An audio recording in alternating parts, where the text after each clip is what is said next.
2004년 여름 충청북도 청주 유흥가 뒷골목의 한 단란주점에서 41살 마담 정혜란이 흔적도 없이 사라졌습니다.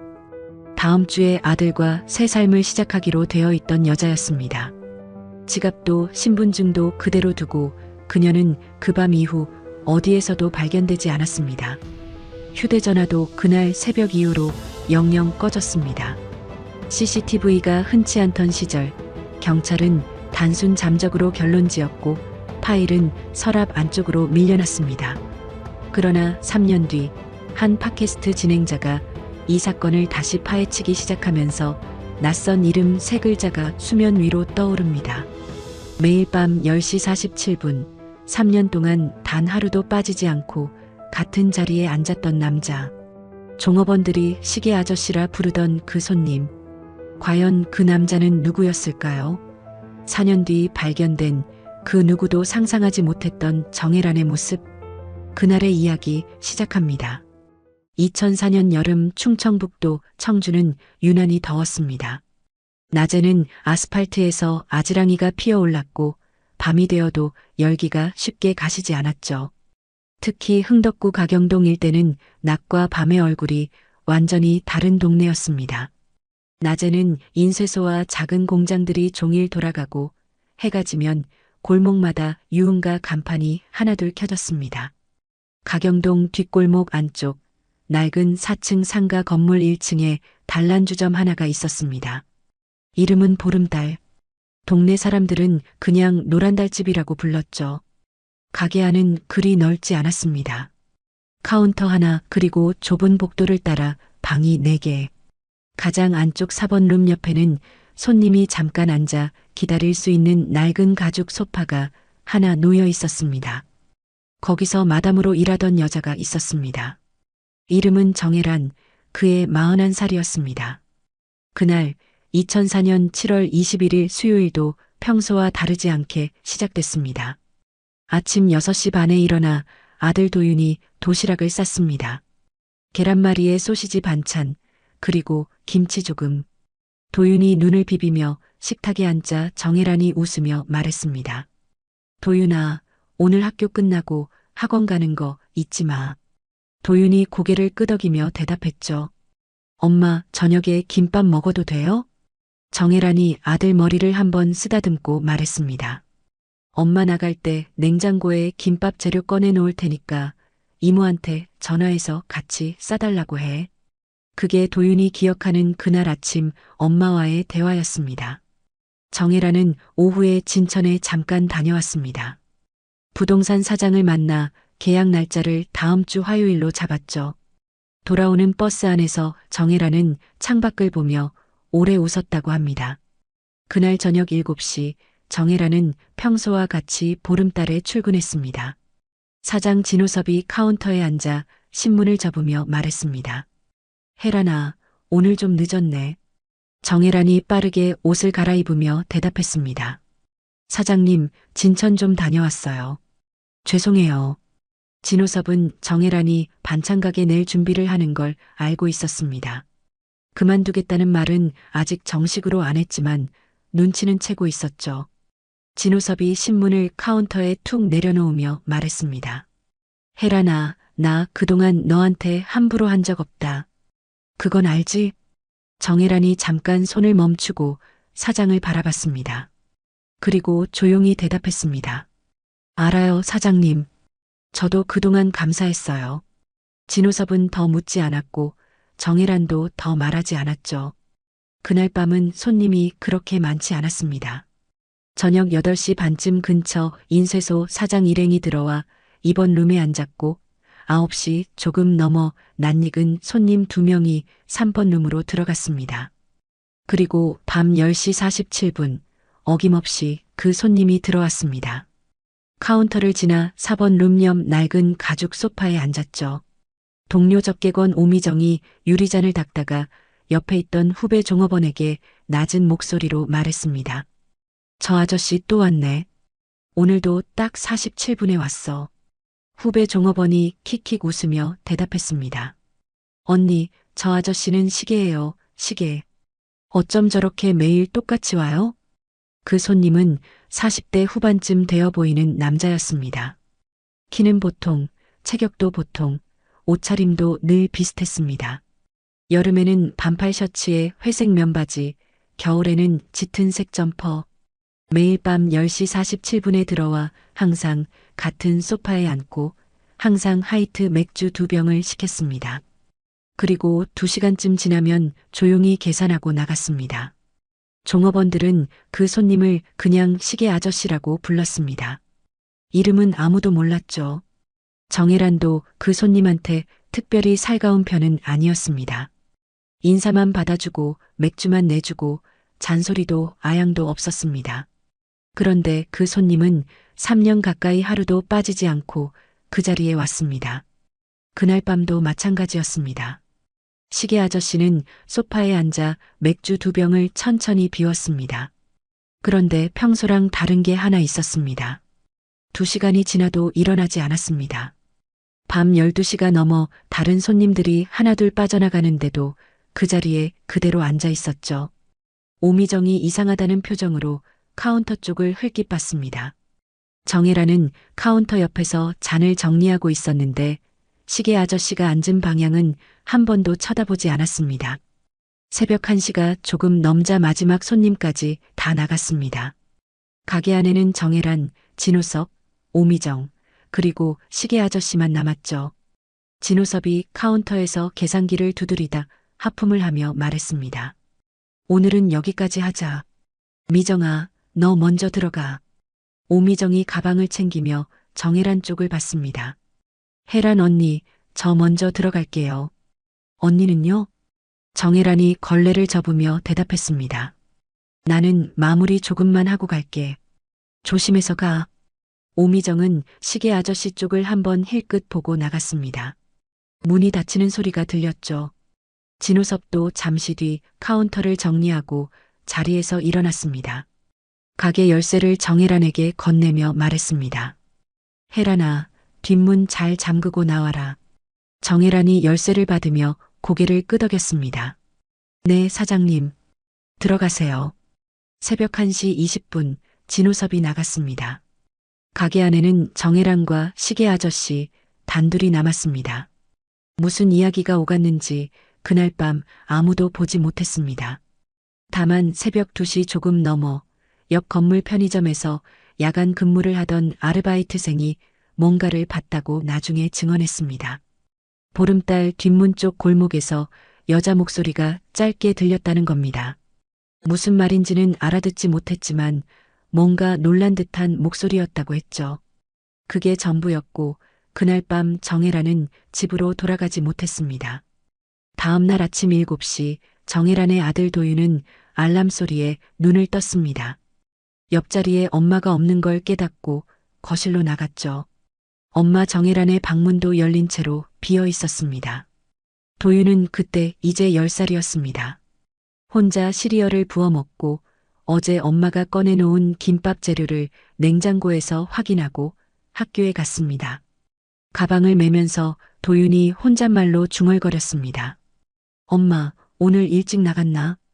그날 도윤은 학교가 끝나고 학원에 갔고 저녁에는 이모 정혜숙 집에서 김밥을 얻어 먹었습니다. 이모가 물었죠. 도윤아, 엄마는?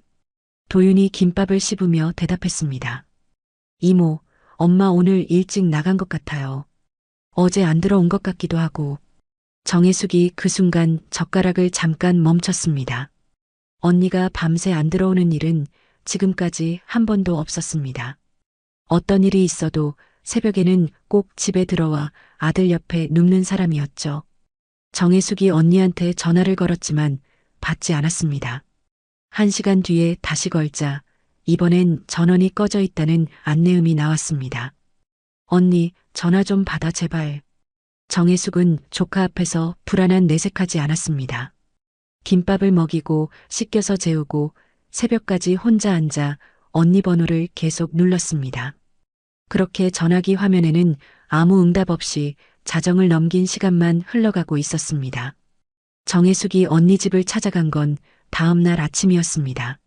새벽 내내 잠을 못 이룬 얼굴이었습니다. 정혜숙이 문을 밀며 조용히 안으로 들어갔죠. 언니 있어? 대답이 없었습니다. 거실 식탁 위에는 어제 저녁에 도윤이 먹으려던 김밥 재료가 그대로 놓여 있었습니다. 랩에 싼 단무지, 오이, 계란지단. 정혜숙이 그 옆에 서서 한참을 그대로 서 있었습니다. 언니 방으로 들어가 봤습니다. 화장대 위에 지갑이 놓여 있었습니다. 정혜숙이 지갑을 열어봤죠. 현금 6만 원과 주민등록증, 그리고 접힌 종이 한 장이 들어 있었습니다. 펼쳐보니 진천 부동산 사장이 써준 계약 예정 메모였습니다. 날짜는 다음 주 화요일 오후 2시, 보증금 800만 원, 계약금 80만 원. 정혜숙이 그 종이를 손에 쥐고 소리내어 말했습니다. 계약 다음 주인데 이런 언니가 어디를 간 거야. 거실로 나와 다시 한번 집안을 둘러봤습니다. 언니가 자주 신던 샌들이 신발장 앞에 그대로 놓여 있었죠. 옷걸이에는 어제 아침에 걸어놓은 앞치마도 그대로였습니다. 정혜숙은 그 자리에서 흥덕 경찰서로 전화를 걸었습니다. 전화를 받은 사람은 당직 근무 중이던 젊은 순경이었습니다. 정혜숙이 떨리는 목소리로 말했죠. 저희 언니가 어젯밤에 안 들어왔어요. 실종 신고하고 싶은데요. 순경이 조금 미적거리며 대답했습니다.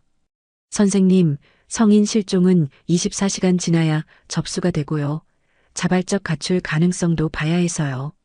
정혜숙이 목소리를 조금 높였습니다. 저희 언니는 다음 주에 가게 계약이 잡혀 있어요. 도망갈 사람이 아니에요. 순경은 일단 접수는 해두겠다며 오후에 담당자가 연락 갈 거라고 했습니다. 정혜숙은 전화를 끊고 언니 집 열쇠를 챙겨 나왔습니다. 곧장 보름달로 향했죠. 낮 시간 보름달은 문이 닫혀 있었습니다. 정혜숙이 유리문을 두드리자 안에서 사장 진우섭이 걸어 나왔습니다. 문을 열며 진우섭이 놀란 얼굴로 물었습니다. 혜란이 동생 아니세요? 여기까지 무슨 일로? 정혜숙이 대뜸 물었습니다. 사장님, 우리 언니 어제 몇 시에 퇴근했어요? 진우섭이 잠깐 눈을 껌뻑거렸습니다. 어제요? 어제 내가 새벽 1시 20분쯤 먼저 나왔는데 혜란이는 마무리 좀 하고 온다고 했어요. 왜 무슨 일 있어요? 정혜숙이 손을 떨며 대답했습니다. 언니가 집에 안 들어왔어요. 어제부터. 진우섭이 그 자리에서 굳었습니다. 한참을 말이 없다가 담배를 꺼내 물었죠. 진짜요? 아니, 혜란이가 그럴 사람이 아닌데. 진우섭이 담배에 불을 붙이며 안쪽 카운터로 걸어갔습니다. 정혜숙도 따라 들어갔죠. 가게 안은 새벽에 정리한 그대로였습니다. 테이블 위 재떨이도 비워져 있었고 유리잔도 모두 엎어놓은 상태였습니다. 진우섭이 담배 연기를 뿜으며 말했습니다. 어제 마감 때 혜란이가 좀 조용하긴 했어요. 그런데 요즘 진천 다녀오느라 피곤한가 보다 했지. 정혜숙이 카운터를 짚으며 물었습니다. 사장님, 어제 마지막까지 있던 손님이 누구예요? 무슨 일 난 거 아니에요? 늘 단란주점에서 일하는 언니가 불안했던 정혜숙은 혹시라도 손님이 술에 취해 해코지라도 했을까 걱정이 됐죠. 어제 마지막이요? 그 매일 오는 아저씨 있잖아요. 우리끼리는 시계 아저씨라고 부르는 사람. 정혜숙이 눈살을 찌푸리며 물었죠. 시계 아저씨요? 그게 누군데요? 진우섭이 담뱃재를 털며 말했습니다. 이름은 나도 몰라요. 근데 3년 가까이 매일 밤 10시 47분에 들어와요. 그 자리, 저기 4번 룸 옆 소파에 앉아서 맥주 2병만 딱 마시고 가는 사람이 있어요. 정혜숙이 그 소파 쪽을 돌아봤습니다. 낡은 가죽 소파 하나가 벽에 붙어 있었습니다. 진우섭이 말을 이었습니다. 근데 어제는 좀 이상했어요. 평소엔 2시간이면 나가는 사람이 어제는 새벽 1시 넘어서까지 앉아 있더라고요. 정혜숙이 진우섭 쪽으로 몸을 돌리며 물었습니다. 그 사람 이름도 모르세요? 3년을 매일 왔는데? 진우섭이 어깨를 으쓱하며 대답했죠. 우리 가게는 이름 적는 데가 아니에요. 현금 손님이 대부분이고 그 아저씨도 늘 현금이었어요. 정혜숙이 다시 물었습니다. 카드로 계산한 적은 한 번도 없어요? 진우섭이 잠깐 생각하더니 대답했습니다. 아, 몇 번은 카드로 했던 것 같아요. 매출 전표는 어디 있을 텐데 찾아봐야겠네요. 그때 뒤쪽 탈의실 문이 열리며 오미정이 걸어 나왔습니다. 오전에 잠깐 짐 정리하러 나온 참이었습니다. 오미정은 정혜숙 얼굴을 보자마자 표정이 굳었습니다. 여기 웬일이세요? 혹시 혜란 언니한테 무슨 일 있어요? 정혜숙이 오미정 쪽으로 다가서며 말했습니다. 미정 씨, 언니가 어제부터 집에 안 들어왔어요. 어제 마감 때 뭐 이상한 거 없었어요? 오미정이 입을 다물었습니다. 한참 뒤에 조심스럽게 대답했죠. 저는 새벽 1시쯤 먼저 나왔거든요. 근데요, 혜숙 씨. 오미정이 잠깐 진우섭 쪽 눈치를 봤습니다. 그러고는 목소리를 낮춰 말했습니다. 어제 그 아저씨, 시계 아저씨요. 제가 나갈 때까지도 그 소파에 그대로 앉아 있었어요. 정혜숙이 오미정 팔을 잡으며 물었습니다. 그 아저씨, 우리 언니한테 뭐라고 한 적 있어요? 평소에? 오미정이 고개를 저으며 대답했습니다. 평소엔 말도 거의 안 걸었어요. 근데 한 3주 전쯤인가 언니가 그 아저씨한테 뭐라고 하는 걸 들었어요. 정혜숙이 침을 삼키며 물었죠. 뭐라고 했는데요? 오미정이 잠깐 눈을 내리깔더니 말했습니다. 언니가 낮은 목소리로 손님 이제 좀 일찍 들어가세요 라고 했는데 그때 그 아저씨가 잔을 내려놓는 소리가 크게 났던 게 기억나요. 화날 일도 아닌데 왜 화를 내나 싶었어요. 정혜숙은 그 말을 듣고 한동안 아무 대답도 못했습니다. 카운터에 손을 짚고 눈을 감았죠. 머릿속에는 아침에 본 언니 집 지갑, 진천 계약 메모, 그리고 냉장고 위에 놓인 김밥 재료가 순서 없이 떠올랐습니다. 진우섭이 담배를 재떨이에 비벼 끄며 말했습니다. 경찰에 신고는 하셨어요? 정혜숙이 눈을 뜨며 대답했습니다. 오전에 했어요. 근데 대수롭지 않게 여겨요. 진우섭이 낮게 한숨을 쉬며 말했죠. 이거 참 혜란이 그럴 사람이 절대 아닌데. 그날 오후 4시쯤 흥덕 경찰서에서 담당 순경이 정혜란의 집으로 찾아왔습니다. 32살 김상현 순경이었습니다. 정혜숙이 언니 집 문을 열어 안내하자 김상현이 거실을 한번 둘러보고 물었습니다. 신고자분, 혹시 언니분이 최근에 스트레스가 심하거나 우울해하시거나 그런 건 없었어요? 정혜숙이 딱 잘라 대답했습니다. 없었어요. 우리 언니 다음 주에 진천에 가게 얻어요. 계약금까지 준비해놨어요. 김상현이 수첩에 뭔가를 적으며 물었습니다. 혹시 남자 관계는요? 정혜숙이 순간 목소리를 높였습니다. 순경님, 우리 언니 그런 사람 아니에요. 아들 도윤이 하나 보고 사는 사람이에요. 김상현은 조금 멋쩍은 얼굴로 수첩을 덮었습니다. 거실을 한 바퀴 돌아보고 안방 화장대 위 지갑도 확인했습니다. 그리고 정혜숙 쪽을 돌아보며 말했습니다. 신고자분, 저희 쪽에서 일단 실종자로 등록은 하겠습니다. 근데 솔직히 말씀드리면 성인 여성 실종은 자발적 잠적으로 분류되는 경우가 많아서요. 정혜숙이 팔짱을 끼며 물었죠. 자발적 잠적이라뇨? 그게 무슨 뜻이에요? 김상현이 조심스럽게 대답했습니다. 본인 의사로 집을 나간 걸로 본다는 겁니다. 특히 야간업소 종사자분들은 개인 사정으로 잠깐 자리를 비우시는 경우도 있고요. 정혜숙이 한 걸음 앞으로 나서며 말했습니다. 순경님, 우리 언니가 지갑도 안 챙기고 신분증도 두고 갔어요. 다음 주에 계약이 잡혀 있는데 왜 자발적으로 도망을 가요? 김상현은 대답 대신 수첩만 다시 꺼냈습니다. 정혜숙이 손가락으로 화장대를 가리키며 이어 말했죠. 저 지갑 안에 진천 계약 메모 있어요. 언니가 얼마나 이 가게 열려고 준비했는데. 김상현이 지갑 앞 메모를 확인하고 사진을 몇 장 찍었습니다. 그러고는 조심스럽게 말했습니다. 신고자분, 저도 최선을 다해보겠습니다. 그런데 지금 저희 서해에 강력 사건이 몇 개 걸려 있어서 이 건에 인력을 많이 배정하기는 어려울 것 같아요. 정혜숙은 대답하지 않았습니다. 그날 저녁 정혜숙은 조카 도윤을 자기 집으로 데려왔습니다. 이모, 엄마 아직 안 오셨어요? 정혜숙이 애써 웃으며 대답했습니다. 도윤아, 엄마가 진천에 일이 좀 있어서 며칠 있다 오실 거야. 이모랑 있자. 도윤이 잠깐 이모 얼굴을 봤습니다. 그러고는 고개를 끄덕이며 조용히 대답했죠. 네, 이모. 도윤이 방으로 들어가 가방을 정리했습니다. 정혜숙은 부엌으로 가서 개수대에 손을 짚고 섰습니다. 수도꼭지에서 물이 똑똑 떨어지고 있었습니다. 정혜숙이 그 물소리를 들으며 눈을 감았습니다. 언니가 어디에 있는지 아무도 몰랐습니다. 경찰은 움직이지 않았고 보름달 사장도 그 손님의 이름을 몰랐습니다. 정혜숙이 조용히 입을 열어 혼잣말을 뱉었습니다. 언니, 내가 찾을게. 어디 있든 내가 찾아. 부엌 창밖으로 청주 여름밤의 열기가 아지랑이처럼 피어오르고 있었습니다. 시간이 흘렀습니다. 한 달이 지나고 계절이 바뀌고 어느새 3년이 훌쩍 지나갔습니다.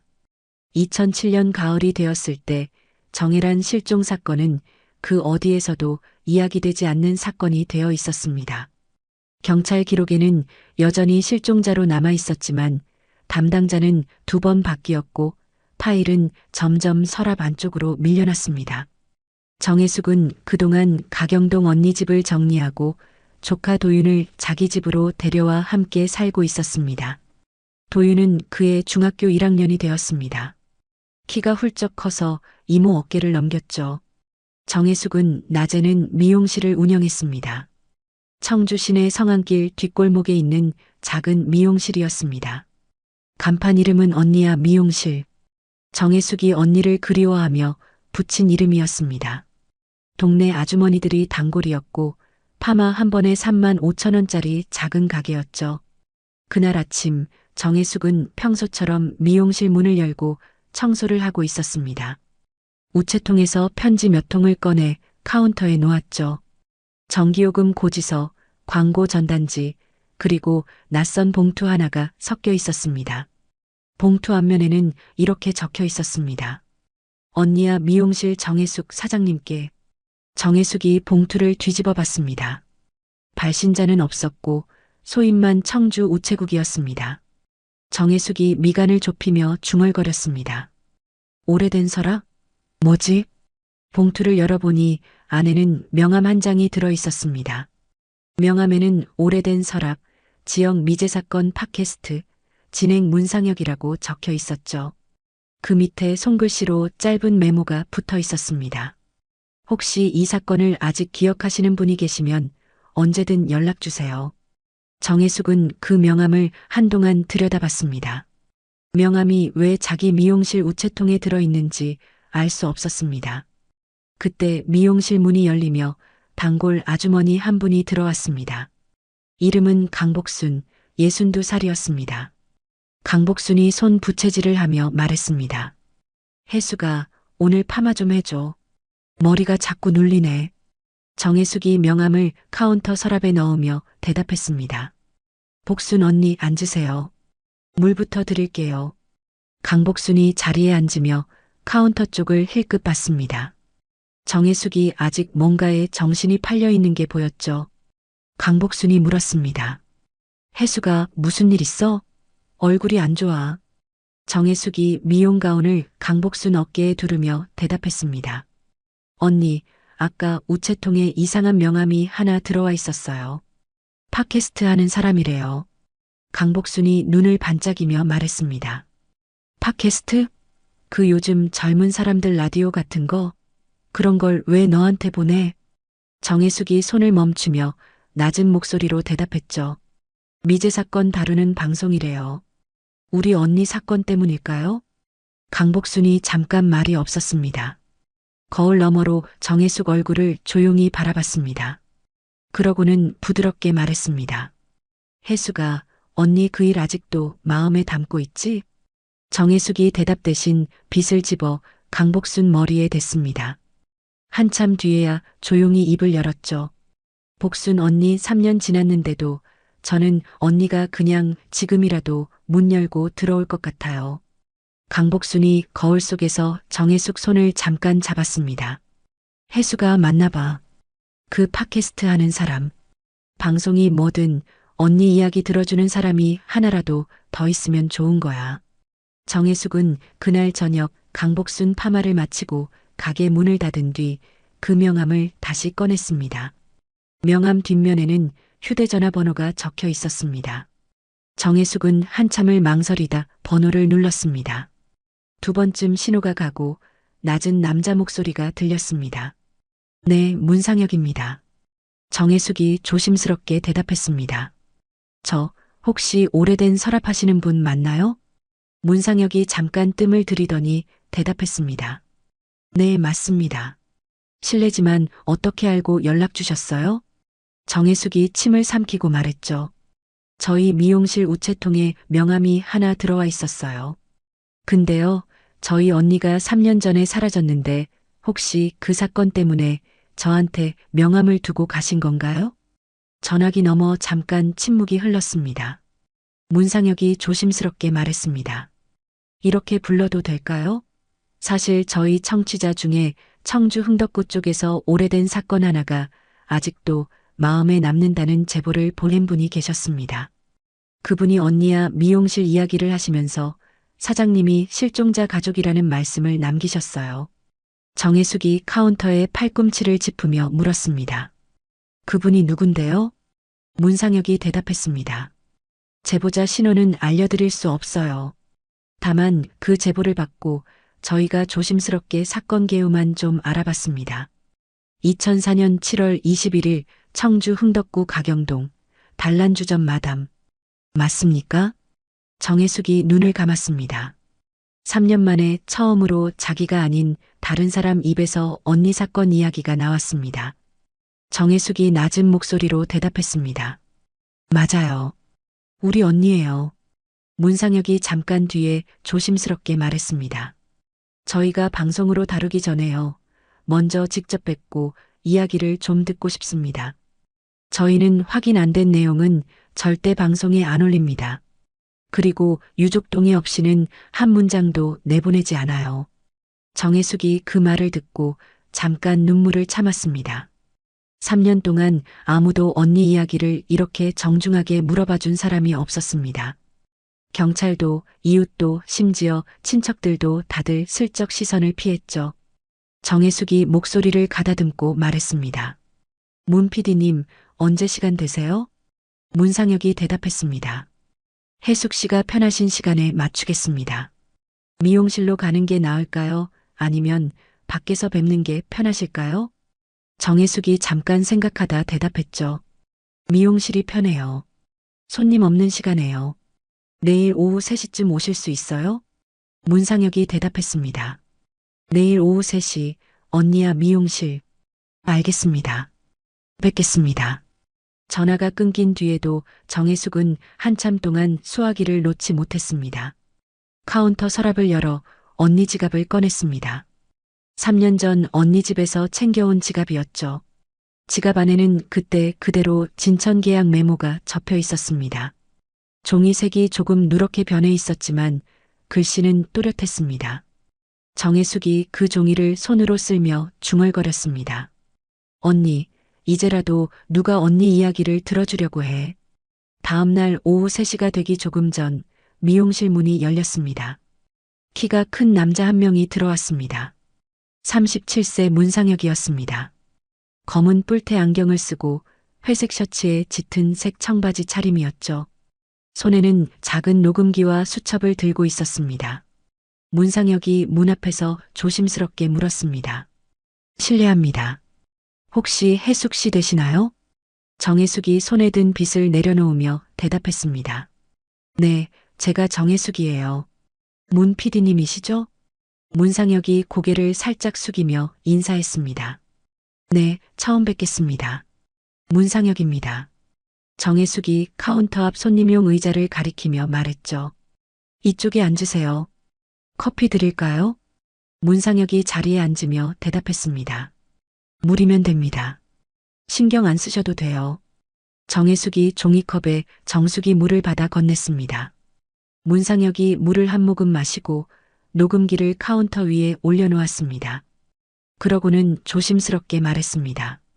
지금부터 나누는 이야기는 녹음기를 켜지 않고 진행하겠습니다. 편하게 말씀해 주세요. 혹시 방송으로 나갈 부분이 있다면 그건 나중에 따로 여쭙고 동의를 받겠습니다. 정혜숙이 고개를 끄덕이며 대답했습니다. 고맙습니다.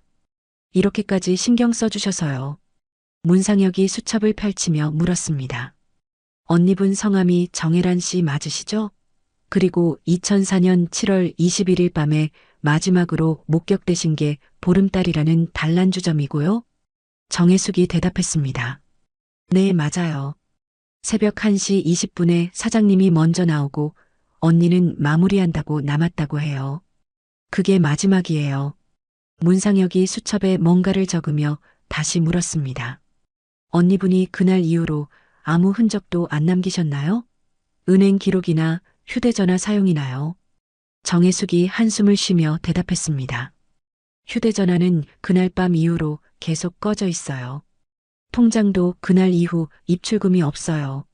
언니 앞으로 온 우편물만 몇 년째 쌓여요. 문상혁이 잠깐 고개를 들었습니다.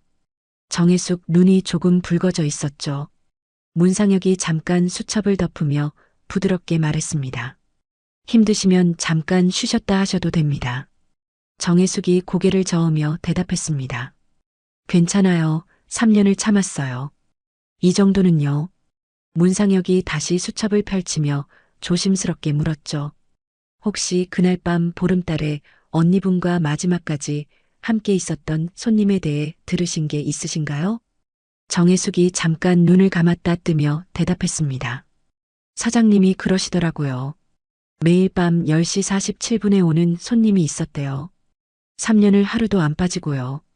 종업원들은 그 사람을 시계 아저씨라고 불렀대요. 문상혁이 볼펜을 잠깐 멈췄습니다. 수첩 여백에 시계 아저씨라고 적으며 낮은 목소리로 물었습니다. 그 손님 이름은 알고 계세요? 정혜숙이 고개를 저으며 대답했습니다. 아무도 몰라요. 사장님도 종업원들도요. 근데 그날 밤 그 사람이 평소랑 다르게 새벽 1시가 넘어서까지 앉아 있었대요.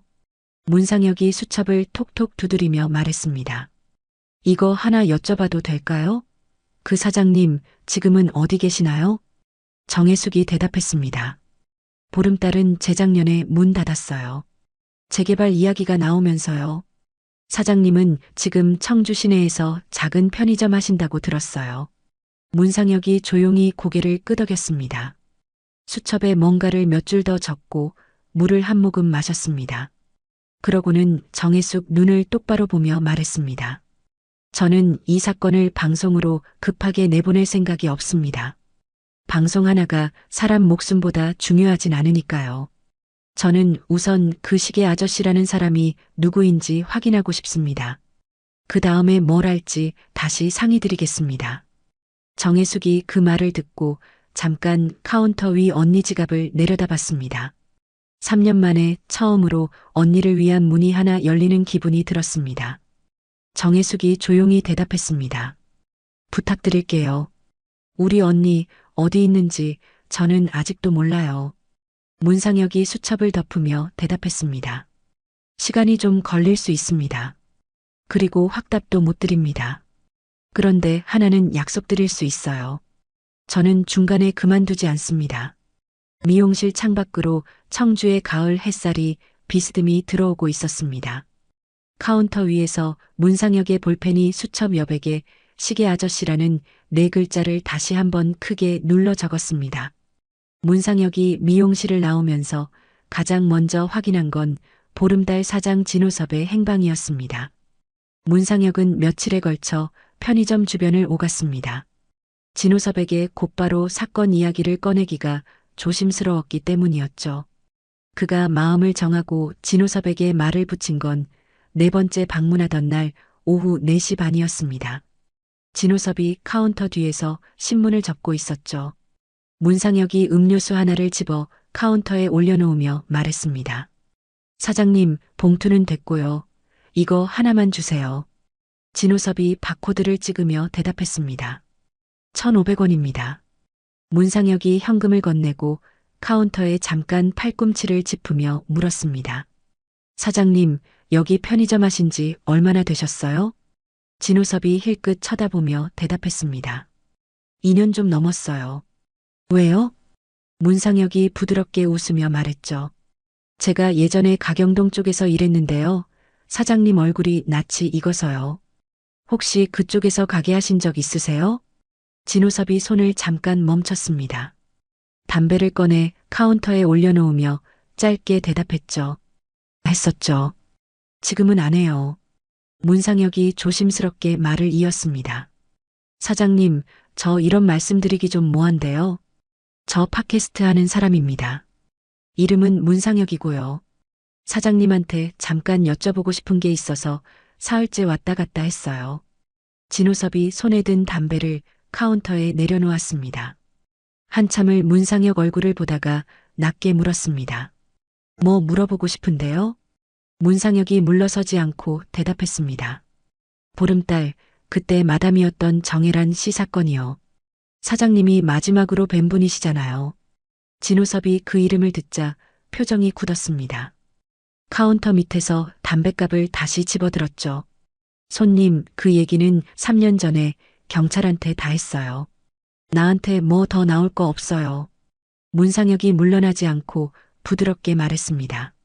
사장님, 경찰 조사하러 온 거 아닙니다. 저는 방송 만드는 사람이에요. 근데 방송 만들려고 온 것도 아닙니다. 우선은 그냥 사장님 이야기가 듣고 싶어서요. 진우섭이 담배를 입에 물고 라이터를 켰습니다. 카운터 안쪽에서는 담배를 못 피우니 밖으로 나가겠다는 몸짓이었죠. 문상혁이 따라 나갔습니다. 편의점 앞 낡은 파라솔 아래에 진우섭이 자리를 잡았습니다. 담배 연기를 한번 길게 뿜고 낮은 목소리로 말했습니다. 나 그때 일별로 얘기하고 싶지 않아요. 문상혁이 옆 의자를 살짝 당겨 앉으며 대답했습니다. 사장님, 왜 그러세요? 3년 전 일인데요. 진우섭이 담뱃재를 툭 털며 대답했죠. 3년 전이지만 그때 이후로 내 인생이 좀 꼬였어요. 가게도 접었고 이 편의점도 처남 이름으로 겨우 하나 낸 거예요. 문상혁이 침착하게 물었습니다. 사장님, 혜란 씨 실종 때문에 가게가 어려워지신 거예요? 진우섭이 잠깐 웃었습니다. 씁쓸한 웃음이었죠. 동네에 소문 이상하게 났어요. 사장이 마담한테 뭐 어쨌다더라, 뭐 그런 얘기요. 내가 뭘 했겠어요. 나는 그날 새벽 1시 20분에 열쇠 넘겨주고 먼저 나왔는데 문상혁이 조용히 고개를 끄덕이며 말했습니다. 사장님, 저는 사장님이 뭐 하셨다고 생각하지 않아요. 저는 그날 새벽 1시 20분 이후에 그 가게 안에 남아있던 사람이 누군지 궁금한 겁니다. 진우섭이 담배를 반쯤 태우고 재떨이에 비벼 끄며 말했습니다. 그 시계 아저씨 얘기하려는 거지? 문상혁이 대답했습니다. 네, 그렇습니다. 진우섭이 잠시 침묵했습니다. 편의점 앞 도로에서 트럭 한 대가 지나갔죠. 진우섭이 그 트럭이 지나가기를 기다렸다가 낮은 목소리로 말했습니다. 그 사람 얘기는 나도 몇 년째 마음에 걸려요. 근데 내가 뭘 아는 게 없어요. 이름도 몰라, 어디 사는지도 몰라, 직업도 몰라. 문상혁이 조심스럽게 물었습니다. 사장님, 그 손님이 카드로 계산한 적이 있다고 그때 해숙 씨한테 말씀하셨다면서요. 매출 전표 아직 갖고 계세요? 진우섭이 잠깐 눈을 껌뻑거렸습니다. 매출 전표요? 그거를 3년이나 갖고 있겠어요? 문상혁이 물러서지 않고 다시 말했습니다. 사장님, 가게 폐업할 때 세무서 신고하시면서 서류 정리하셨을 거잖아요. 그 서류 뭉치가 어딘가에 남아있진 않을까요? 진우섭이 짜증 섞인 얼굴로 말했습니다. 그걸 왜 자꾸 물어봐요? 문상혁이 진우섭 눈을 똑바로 보며 대답했습니다. 사장님, 그 손님 이름 하나만 나오면요. 사장님이 3년 동안 뒤집어 쓰신 그 이상한 소문도 같이 정리될 수 있어요. 진우섭이 그 말에 잠깐 멈칫했습니다. 담뱃갑을 만지작거리다가 한숨을 크게 쉬었죠. 나 이 얘기하기가 진짜 싫었어요. 근데 매일 밤 그 소파 앉은 얼굴이 아직도 눈에 서네. 문상혁이 조용히 기다렸습니다. 진우섭이 담배 한 개비를 다시 꺼내 물며 말했죠. 폐업 서류는 처남 창고에 박스로 쌓여 있어요. 시간 좀 주면 뒤져볼게요. 매출 전표 사본이 그 안에 있을지도 몰라요. 문상혁이 고개를 숙이며 대답했습니다. 사장님, 감사합니다. 급하지 않으니까 편하실 때 찾아주세요.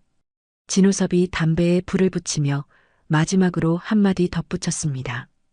근데 그 사람 이름 나온다고 뭐가 달라져요? 3년 지났는데. 문상혁이 자리에서 일어나며 대답했습니다. 사장님, 이름부터 알아야 그 다음이 있어요. 문상혁은 편의점을 나와 곧장 자기 사무실로 향했습니다. 사무실이라고 해봐야 청주 시내 오래된 상가 건물 3층에 자리 잡은 12평짜리 원룸이었죠. 한쪽 벽에는 지금까지 다뤘던 미제 사건 자료들이 클리어 파일에 정리돼 꽂혀 있었고, 반대쪽에는 마이크와 녹음 장비가 놓인 작은 책상이 있었습니다.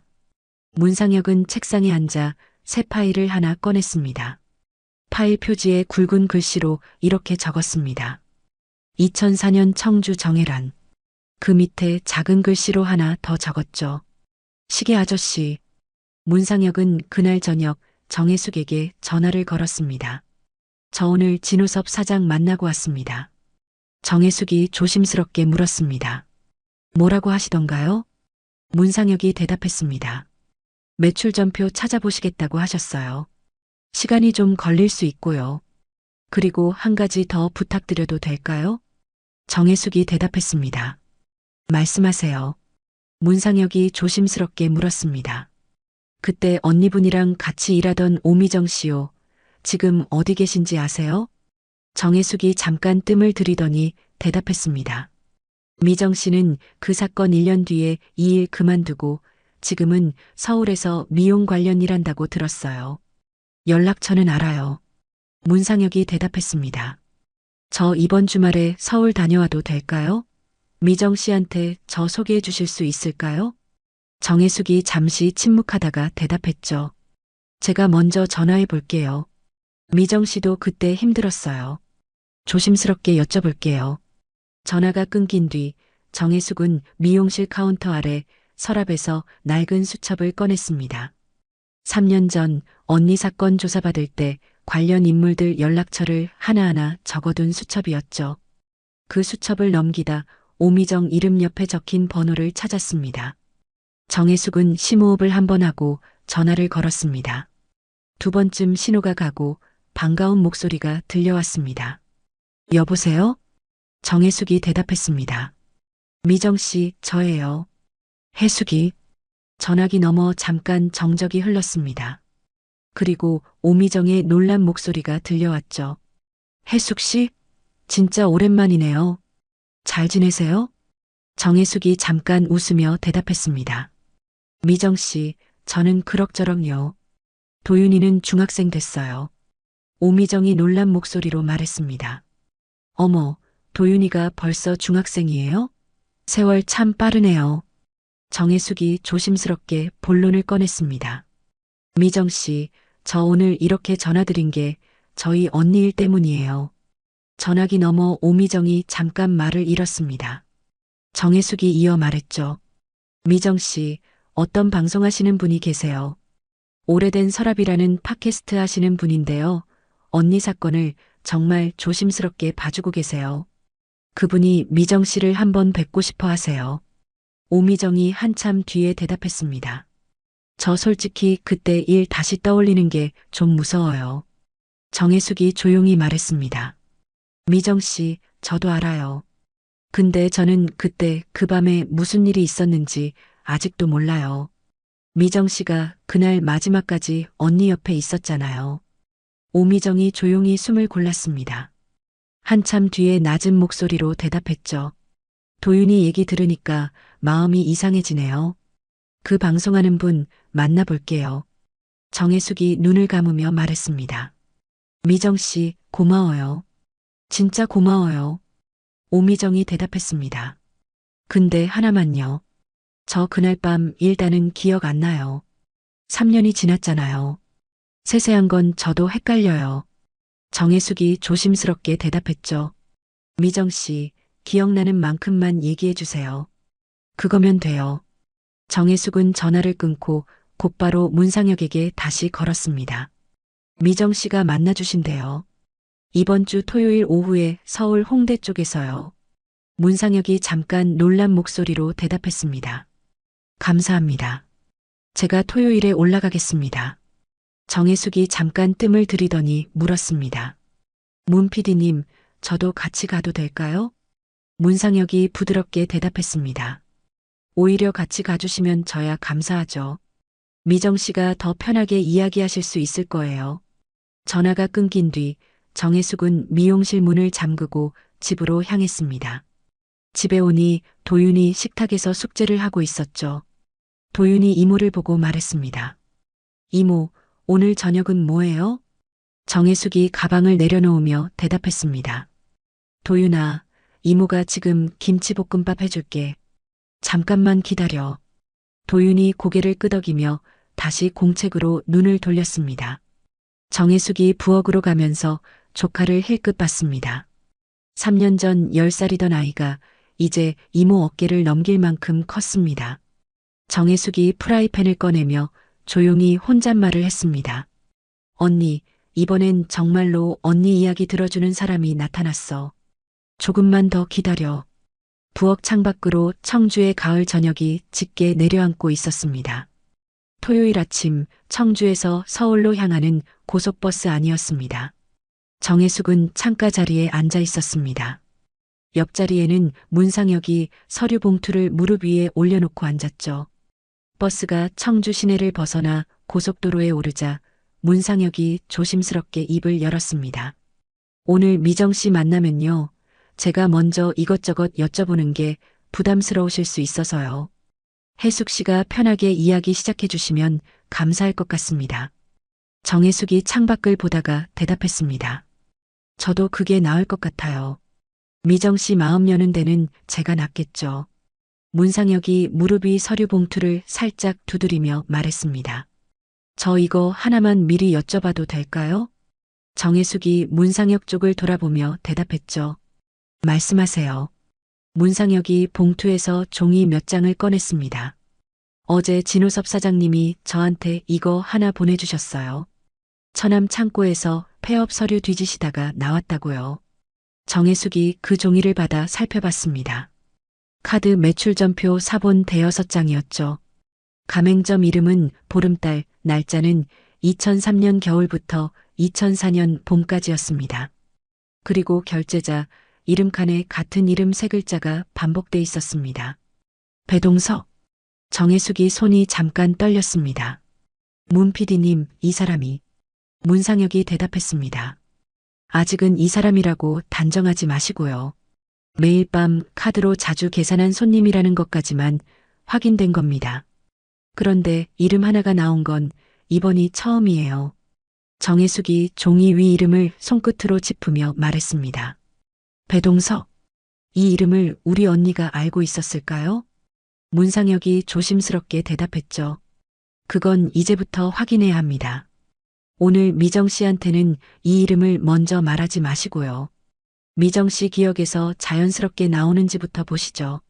정혜숙이 종이를 문상혁에게 다시 건네며 대답했습니다. 알겠어요. 저도 조심할게요. 버스는 2시간 반쯤 걸려 서울 강남 고속버스 터미널에 도착했습니다. 두 사람은 지하철로 갈아타고 홍대 입구역 근처 카페로 향했죠. 오미정이 지정한 카페는 홍대 골목 안쪽에 있는 작은 2층 카페였습니다. 오후 2시가 조금 지난 시간이었고 손님이 많지 않았습니다. 문상혁이 문을 밀고 안으로 먼저 들어갔습니다. 창가 자리에서 한 여자가 손을 살짝 들었죠. 29세였던 오미정은 이제 34살이 되어 있었습니다. 머리를 짧게 자르고 화장기 없는 얼굴이었습니다. 정혜숙이 창가 쪽으로 다가가며 말했습니다. 미정 씨, 오랜만이에요. 오미정이 자리에서 일어나며 대답했죠. 진짜 오랜만이에요. 앉으세요. 정혜숙이 자리에 앉으며 문상혁을 소개했습니다. 이분이 어제 말씀드린 문상혁 PD님이세요. 문상혁이 고개를 숙이며 인사했습니다. 처음 뵙겠습니다. 문상혁입니다. 오늘 시간 내주셔서 감사합니다. 오미정이 짧게 목례하며 대답했죠. 미정이에요. 앉으세요. 세 사람이 자리에 앉자 오미정이 먼저 커피를 시켜뒀다며 말했습니다. 그리고는 조심스럽게 말을 꺼냈습니다. 미정 씨, 오늘 저희가 여쭤보고 싶은 건요. 그날 밤 특정 시간이 아니라 그 몇 달 동안 가게 안 분위기 같은 겁니다. 세세한 건 안 물어보겠습니다. 오미정이 커피를 한 모금 마시며 대답했습니다. 저 솔직히 말씀드리면요. 그날 밤 하나는 잘 기억이 안 나요. 3년이 지났잖아요. 문상혁이 부드럽게 웃으며 말했습니다. 미정 씨, 괜찮습니다. 저는 오히려 그 편이 더 낫습니다. 만들어진 기억보다 남아있는 기억이 진짜니까요. 오미정이 그 말에 조금 마음이 놓이는지 어깨가 살짝 내려왔습니다. 컵을 두 손으로 감싸주며 천천히 말했죠. 근데요, 그 손님이 매일 왔다는 건 확실해요. 그건 3년 지나도 안 잊혀요. 문상혁이 수첩을 꺼내지 않고 그냥 듣는 자세로 물었습니다. 미정 씨, 그 손님이라는 게 누구를 말씀하시는 거예요? 오미정이 대답했습니다. 저희끼리 시계 아저씨라고 불렀어요. 매일 밤 10시 47분에 들어와서요. 딱 그 시간이에요. 우리가 시간을 안 봐도 그 사람 들어오면 지금 10시 47분이구나. 그렇게 알았어요. 정혜숙이 조용히 물었습니다. 미정 씨, 그 사람 어떤 얼굴이었어요? 오미정이 잠깐 눈을 감고 기억을 더듬었습니다. 얼굴이요. 뭐랄까, 특징이 없는 얼굴이었어요. 그래서 오히려 이상했어요. 문상혁이 물었습니다. 미정 씨, 그게 무슨 뜻이세요? 오미정이 대답했습니다. 이상한 손님은요, 뭐 하나가 튀어요. 눈빛이든 옷차림이든 말투든요. 근데 그 사람은 눈에 안 띄었어요. 옷도 늘 회색 아니면 감색이었고 말도 거의 안 했어요. 근데 매일 왔어요. 그게 제일 무서웠던 것 같아요. 정혜숙이 커피잔을 내려놓으며 물었습니다. 미정 씨, 그 사람이 언니한테 뭐라고 한 적 있어요? 3년 동안 매일 왔으면 뭐라도 대화를 했을 것 같은데요. 오미정이 잠깐 뜸을 들이더니 대답했습니다. 그게요. 그 사람은 언니한테 말을 잘 안 걸었어요. 근데 언니가 방에서 다른 손님이랑 앉아 있을 때 그 사람이 소파에 앉아서 그 방 문을 계속 쳐다보는 걸 여러 번 봤어요. 문상혁이 조용히 물었습니다. 미정 씨, 문을 쳐다본다는 게 어떻게 쳐다봤어요? 오미정이 조금 어깨를 움츠리며 대답했습니다. 뭐라고 해야 하나? 그냥 문이 열리기를 기다리는 얼굴이었어요. 근데 표정이 없었어요. 정혜숙이 그 말을 듣고 잠깐 눈을 감았습니다. 한참 뒤에 조용히 물었죠. 미정 씨, 저번에 언니가 그 사람한테 손님, 이제 좀 일찍 들어가세요. 이렇게 말했다고 하셨잖아요. 오미정이 고개를 끄덕이며 대답했습니다. 네, 실종되기 한 3주 전쯤이었어요. 그날 밤이 유난히 기억나요. 왜냐면 언니가 손님한테 그런 식으로 말한 적이 그때까지 한 번도 없었거든요. 문상혁이 조심스럽게 물었습니다. 미정 씨, 언니분이 그렇게 말했을 때 그 손님 반응이 어땠어요? 오미정이 잠깐 침묵했습니다. 컵을 잡은 손가락이 조금 굳었죠. 그때 그 사람이요. 잔을 내려놓는 소리가 유난히 컸어요. 그러고는 자리에서 안 일어났어요. 평소엔 2시간이면 나가는데 그날은 3시간 넘게 앉아 있었어요. 정혜숙이 물었습니다. 미정 씨, 그날 이후로 그 사람이 언니한테 뭐 다르게 하진 않았어요? 오미정이 컵을 두 손으로 다시 감쌌습니다. 이게 이제야 생각나는데요. 그 후로 며칠 지나고요. 언니가 저한테 잠깐 이런 말을 했어요. 문상혁이 조심스럽게 물었습니다. 미정 씨, 뭐라고 하셨어요? 오미정이 잠깐 눈을 내리깔더니 대답했습니다. 언니가 카운터 뒤에서 저한테요. 미정아, 나 저 손님 좀 무섭다. 이렇게요. 근데 저는 그때 대수롭지 않게 들었어요. 언니는 원래 손님한테 무섭다 그런 말을 잘 안 하는 사람이라 그냥 피곤해서 그러나 보다 했어요. 정혜숙이 두 손으로 얼굴을 잠깐 감쌌습니다. 숨을 크게 한번 내쉬고 물었죠. 미정 씨, 왜 그때 저한테 안 말씀하셨어요? 경찰한테라도요. 오미정이 눈을 못 마주치며 대답했습니다. 죄송해요. 그때는 이게 이런 얘기랑 연결될 줄 몰랐어요. 언니 실종 뒤에 경찰이 저한테 몇 가지 물어봤는데 그때는 저도 정신이 없어서요. 이 얘기까지는 하지 못했어요. 정혜숙이 오미정 손을 살짝 잡으며 말했습니다. 미정 씨, 저는 미정 씨 원망 안 해요. 정말이에요. 지금이라도 이렇게 얘기해 주셨잖아요. 카페 창밖으로 홍대 골목의 오후 햇살이 비스듬히 들어오고 있었습니다. 문상혁이 잠깐 시간을 두고 조심스럽게 물었습니다. 미정 씨, 하나만 더 여쭤봐도 될까요? 그 손님이 가게에서 다른 사람이랑 부딪히거나 한 적은 없었어요? 예를 들어서 언니분한테 다른 손님이 붙었을 때요. 오미정이 잠깐 고개를 갸웃하다가 대답했습니다. 그러고 보니 딱 한 번 있었어요. 문상혁이 몸을 살짝 앞으로 기울이며 물었습니다. 어떤 일이었어요? 오미정이 기억을 더듬으며 천천히 말했습니다. 실종되기 한두 달 전쯤이요. 언니가 3번 룸에서 손님 2명이랑 노래를 부르고 있었어요. 그 손님들이 언니한테 좀 술을 강하게 권했나 봐요. 언니가 웃으면서 잘 넘겼는데 잠깐 방에서 나와서 물 한 잔 뜨러 카운터 쪽으로 왔거든요. 정혜숙이 조용히 물었습니다. 미정 씨, 그때요? 오미정이 대답했습니다. 그때 그 시계 아저씨가 소파에서 벌떡 일어났어요. 언니 옆으로 걸어오더라고요.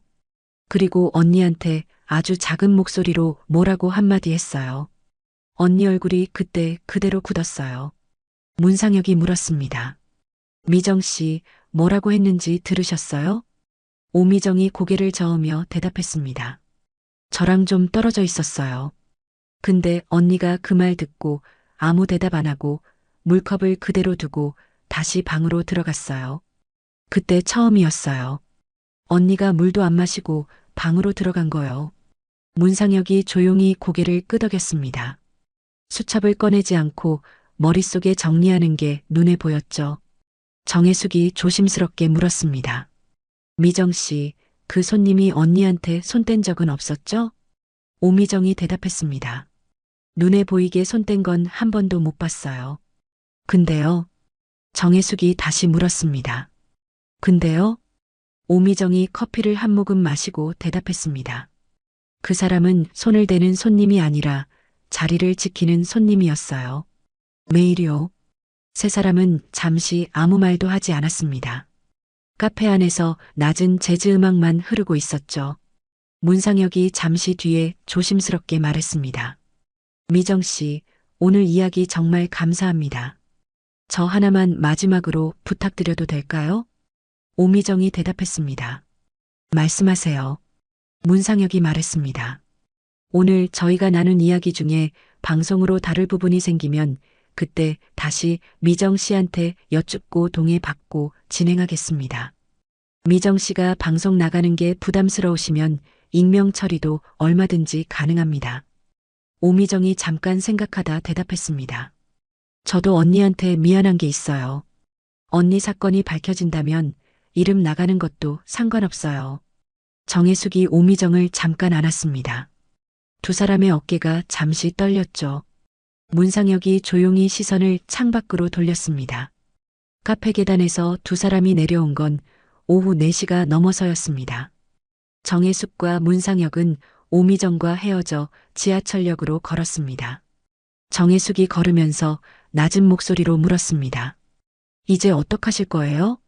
문상혁이 걸음을 잠깐 멈추고 대답했습니다. 이제부터가 진짜입니다. 이름 하나 나왔고 그 사람 행동 패턴도 그림이 그려집니다. 다음은 그 사람이 지금 어디에서 뭘 하고 있는지 확인하는 일입니다. 정혜숙이 조용히 대답했습니다. 조심하셔야 해요. 문상혁이 웃으며 대답했죠. 저는 마이크 든 사람이지 수갑 든 사람이 아니에요. 급하게 움직이지 않겠습니다. 두 사람은 지하철역 계단을 내려갔습니다. 문상혁의 서류 봉투 안에서 배동석이라는 세 글자가 종이 위에서 조용히 자리를 잡고 있었습니다. 서울에서 청주로 돌아온 다음 날 아침, 문상혁은 사무실에 앉아 있었습니다. 책상 위에는 어제 홍대에서 정리한 메모와 진호섭이 넘겨준 매출점표 사본이 나란히 놓여 있었죠. 문상혁은 볼펜을 손에 쥐고 종이 한 장을 새로 꺼냈습니다. 가운데에 이름 세 글자를 크게 적었습니다. 배동석. 그 이름 밑에 지금까지 확인된 사실들을 하나씩 정리해 나갔습니다. 매출점표에 반복해서 찍힌 이름. 3년 가까이 매일 밤 10시 47분 보름달 출입. 실종 3주 전 정혜란에게 이제 좀 일찍 들어가세요 소리를 들은 사람. 실종 2달 전 정혜란에게 낮은 목소리로 뭔가를 말해 얼굴을 굳게 만든 사람. 실종 당일 새벽 1시 넘어서까지 자리를 지킨 유일한 손님. 문상혁이 볼펜을 내려놓으며 낮게 중얼거렸습니다. 이 사람이 아직 청주에 있을까?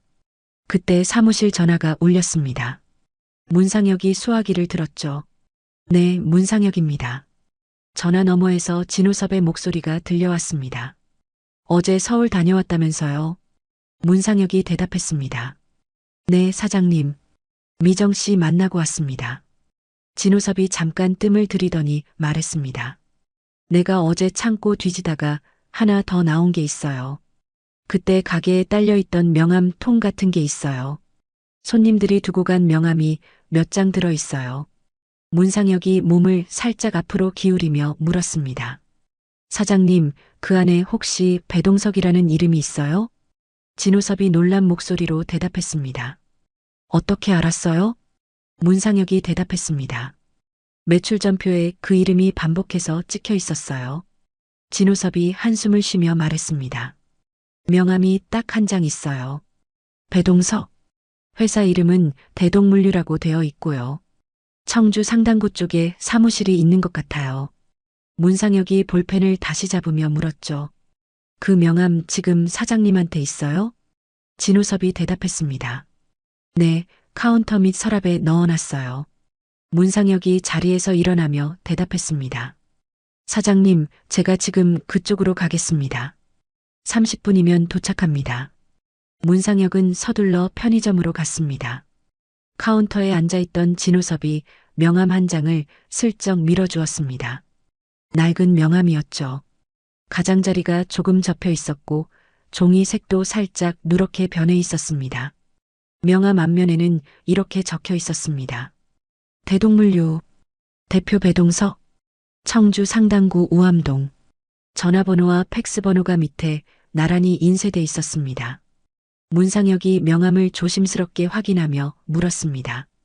이 명함은 언제 받으신 거예요? 진호섭이 잠깐 생각하다 대답했습니다. 그게 3년, 아니 4년 다 되어 가는데요. 그 사람이 처음 가게 왔을 때 카운터 위에 이거 하나 툭 두고 갔어요. 제가 그때 다른 손님이랑 계산 중이라 명함을 제대로 못 받고요. 그냥 서랍에 넣어뒀어요. 이번에 창고 뒤지다 보니까 그게 나오더라고요. 그때 제대로 봤으면 이름을 기억했을 텐데 저희끼리는 그냥 시계 아저씨라고만 불렀으니까요. 문상혁이 눈을 살짝 좁히며 물었습니다. 사장님, 그 얘기를 그때 안 하셨네요. 진호섭이 고개를 저으며 대답했습니다. 그때는 나도 잊고 있었어요. 3년 매일 오는 손님을 이름 부른 적이 한 번도 없었어요. 우리도 시계 아저씨라고만 했으니까요. 명함 받은 것도 어제 창고 뒤지다 발견했어요. 문상혁이 명함을 조심스럽게 봉투에 넣으며 말했습니다. 이 명함 잠깐 빌리겠습니다. 원본은 다시 돌려드릴게요. 진호섭이 대답했습니다. 그거 나는 다시 안 봐도 되니까 그냥 가지고 가세요. 문상혁이 편의점을 나오며 시계를 봤습니다. 오전 11시가 조금 넘은 시간이었습니다. 문상혁은 대동물류 위치를 확인하기 위해 곧장 사무실로 돌아갔습니다. 컴퓨터 앞에 앉아 우암동 대동물류를 검색했죠. 한참 뒤에야 짧은 정보가 하나 나왔습니다. 대동물류는 2003년에 등록된 소규모 개인 사업자였고 2005년 초에 폐업 처리되어 있었습니다. 문상혁이 그 화면을 한참 들여다봤습니다. 정혜란이 사라진 게 2004년 7월. 폐업 시점이 그로부터 약 반년 뒤였습니다. 문상혁이 낮은 목소리로 중얼거렸습니다. 사업을 접었네. 그날 오후 문상혁은 우암동으로 향했습니다. 그리고 곧장 정혜숙에게 전화를 걸었습니다. 배동석이라는 이름이 오늘 확인됐습니다. 청주 상당구 우암동에서 대동물류라는 작은 회사를 하던 사람이에요. 근데 언니 사건 반년 뒤에 회사 접고 청주를 떠났습니다. 정혜숙이 잠깐 아무 말이 없었습니다. 한참 뒤에야 낮은 목소리로 대답했죠. 그럼 이 사람이 지금은 어디 있는지 아무도 모르는 거예요? 문상혁이 대답했습니다. 지금부터 그걸 찾아야죠. 근데 저 혼자로는 한계가 있습니다. 이 정도까지 왔으면 이제는 경찰이 움직여야 할 부분이 생겼어요. 정혜숙이 조심스럽게 물었습니다. 3년 전에는 경찰이 움직이지 않았잖아요. 이번에는 다를까요? 문상혁이 대답했습니다. 이번에는 이름이 있잖아요. 이름 하나가 있으면 경찰도 최소한 조회는 해봅니다. 저희끼리 이 사람 뒤를 쫓다가 만나기라도 하면 그게 더 위험해요. 정혜숙이 한참 뒤에 대답했습니다. 저는 PD님 판단 따를게요. 문상혁이 전화를 끊고 잠깐 생각에 잠겼습니다. 경찰 쪽의 이야기를 꺼내려면 창구가 필요했습니다. 3년 전 담당이던 김상현 순경은 이미 다른 서로 옮겨간 상태였고 실종 사건 파일은 흥덕경찰서 여성청소년과 쪽 창고 어딘가에 들어가 있을 가능성이 컸죠. 문상혁이 자기 수첩을 다시 넘겼습니다. 지난해 팟캐스트 취재로 청주경찰서 몇 곳을 다녔을 때 명함을 받아둔 사람들이 있었습니다. 그중 흥덕경찰서 여성청소년과 유성경 경위의 명함이 눈에 들어왔죠. 당시 다른 사건 취재로 잠깐 만난 적이 있었습니다. 취재 원칙을 어기지 않는 선에서 신중하게 대화하던 인상이 남아 있었습니다. 문상혁이 명함에 적힌 사무실 번호로 전화를 걸었습니다. 두 번쯤 신호가 가고 여자 목소리가 들렸습니다. 흥덕서 여성청소년과 유성경입니다. 문상혁이 조심스럽게 대답했습니다. 경위님, 안녕하세요. 저 팟캐스트 오래된 서랍하는 문상혁입니다. 작년에 미평동 사건 때 잠깐 인사드린 적 있어요. 유성경 경위가 잠깐 뒤에 대답했습니다. 아, 기억합니다. 그때 취재 접으실 때 저희 쪽에 확인 요청 주셨죠. 문상혁이 대답했죠. 네, 경위님. 저 오늘 급하게 하나 여쭙고 싶은 게 있어서요. 사적으로 여쭙는 겁니다. 유성경이 대답했습니다.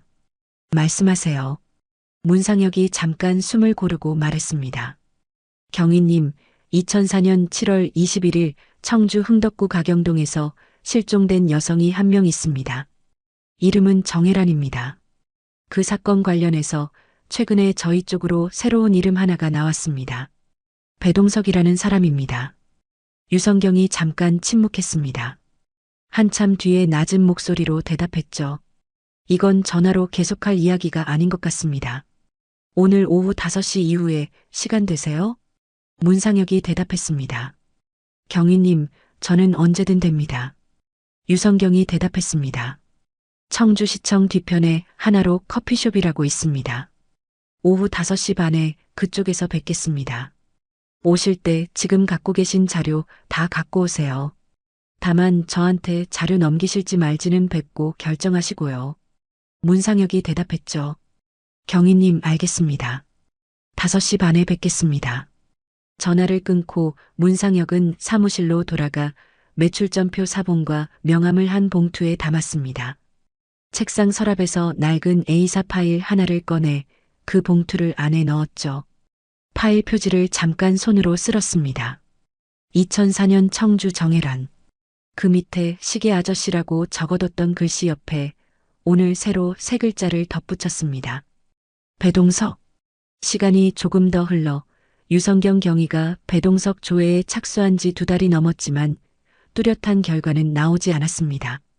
주민등록상 주소는 여전히 청주 상당구 우암동으로 남아 있었지만 실제로는 그 주소에 배동석은 살지 않았습니다. 건물주가 바뀐 지 오래였고 배동석 이름으로 된 등기나 임대차 계약도 청주 안에서는 새로 발견되지 않았죠. 문상혁은 그 사이에도 사무실에서 팟캐스트 다른 회차를 준비하고 있었습니다. 정혜란 사건은 아직 방송에 올리지 않았습니다. 이름 하나가 나왔다고 해도 그 사람이 어디에 있는지 확인되지 않은 상태에서 방송으로 흘려보내는 건 위험한 일이었죠. 정혜숙은 미용실을 계속 열었고 도윤은 학교에 다녔습니다. 세 사람의 시간은 겉으로는 평온하게 흘러가고 있었습니다. 그해 겨울이 지나고 다시 봄이 왔습니다. 2008년 5월 어느 목요일 아침 정혜숙은 미용실 문을 열고 청소를 하고 있었습니다. 그때 미용실 유선 전화가 울렸습니다. 정혜숙이 수건을 내려놓고 수화기를 들었죠. 네, 언니야 미용실입니다. 전화 너머에서 낮고 조심스러운 여자 목소리가 들렸습니다. 저 유성경입니다. 정혜숙이 잠깐 손이 굳었습니다. 유성경 경위가 미용실 유선 전화로 직접 전화한 건 이번이 처음이었죠. 정혜숙이 대답했습니다. 경희님, 안녕하세요. 유성경이 잠깐 뜸을 들이더니 말했습니다. 오늘 오후에 잠깐 뵀으면 합니다. 문 PD님도 같이요. 정혜숙이 조심스럽게 물었습니다. 경희님, 뭔가 나온 거예요? 유성경이 대답했죠. 자세한 건 뵙고 말씀드릴게요. 오후 3시쯤 저번에 뵀던 하나로 커피숍 어떠세요? 정혜숙이 대답했습니다. 네, 경희님. 그때 가겠습니다. 전화가 끊긴 뒤에도 정혜숙은 수화기를 잠시 그대로 들고 있었습니다. 거울에 비친 자기 얼굴이 조금 창백해져 있는 게 보였죠. 정혜숙이 곧바로 문상혁에게 전화를 걸었습니다. 방금 유경희님한테 연락 왔어요. 오후 3시에 커피숍에서 뵈자고요. 문상혁이 대답했습니다. 저도 방금 문자 받았어요. 저도 가겠습니다. 오후 3시 하나로 커피숍은 조용했습니다. 문상혁이 먼저 도착해 안쪽 자리에 앉아 있었죠. 곧이어 정혜숙이 미용실에서 곧장 온 듯 앞치마를 벗고 나온 옷차림으로 들어왔습니다. 정혜숙이 자리에 앉으며 문상혁에게 조용히 물었습니다. 짐작 가는 게 있으세요? 문상혁이 부드럽게 고개를 저으며 대답했죠. 저도 아무 얘기 못 들었어요. 유경희님이 저희 두 사람 다 부른 걸 보면 지금까지랑 다른 뭔가가 있는 건 맞아요. 두 사람이 자리에 앉은 지 5분쯤 지났을 때 유성경 경위가 문을 열고 들어왔습니다. 평소보다 표정이 조금 더 굳어 있었죠. 유성경이 자리에 앉자마자 짧게 인사했습니다. 시간 내주셔서 감사합니다. 정혜숙이 조심스럽게 대답했습니다. 경희님, 무슨 일이세요? 유성경이 잠깐 숨을 고르더니 말했습니다. 오늘 오전에 저희 서로 신고가 하나 접수됐습니다. 정혜숙이 눈을 크게 뜨며 물었습니다. 어떤 신고요? 유성경이 조심스럽게 대답했죠. 가경동 재개발 구역 알고 계시죠? 옛날 보름달 있던 건물이요. 지금 그쪽 철거 작업이 진행 중입니다. 정혜숙이 고개를 끄덕이며 대답했습니다. 네, 알고 있어요. 몇 달 전부터 인부들이 들어가 있다는 얘긴 들었어요.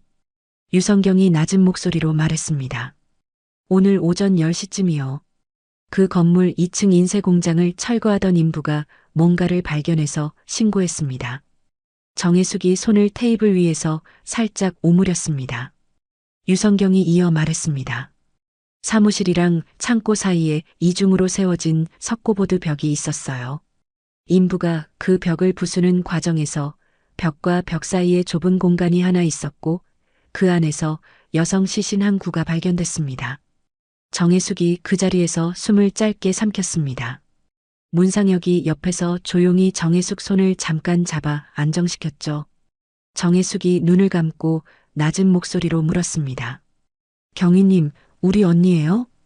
유성경이 대답했습니다. 지금 이 자리에서 확답을 드릴 수는 없습니다.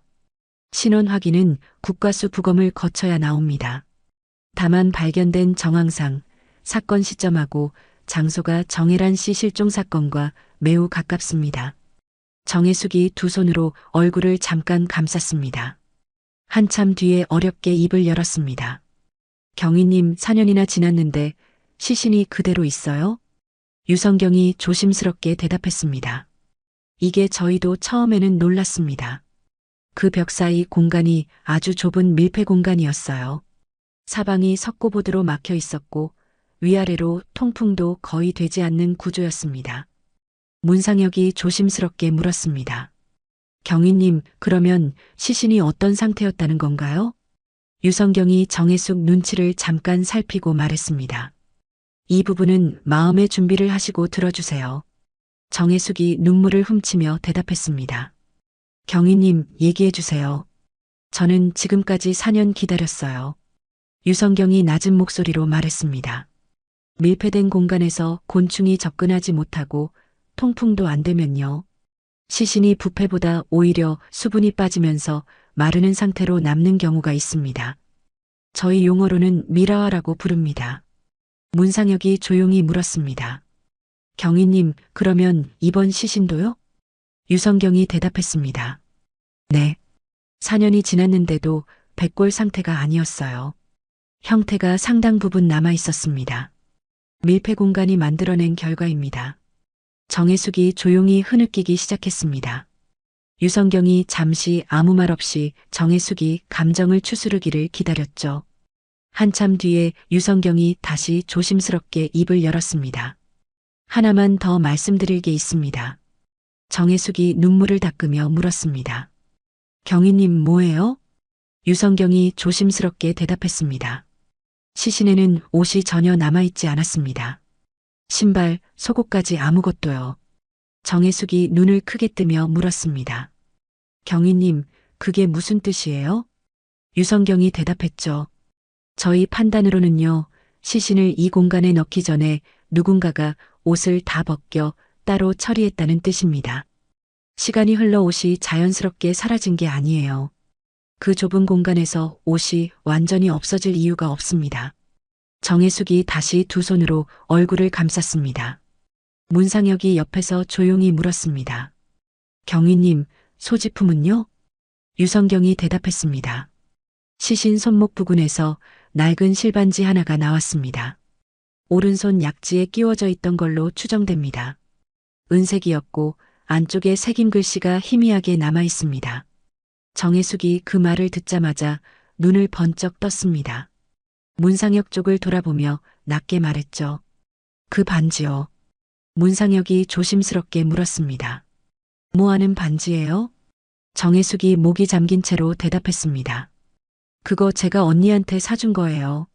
언니 남편, 그러니까 우리 형부가 세상 떠나고 나서요.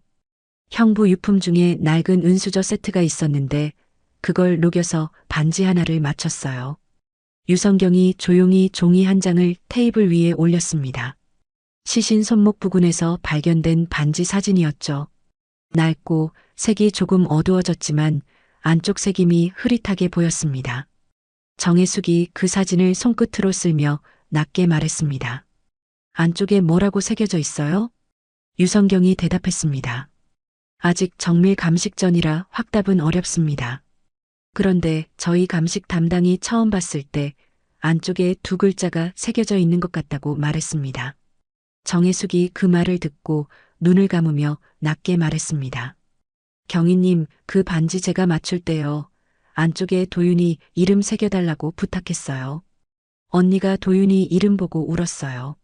정혜숙이 무너지듯 테이블에 손을 짚었습니다. 숨을 몰아쉬며 눈물을 삼켰죠. 오늘 이 자리에서 신원을 공식적으로 확정 짓지는 않겠습니다.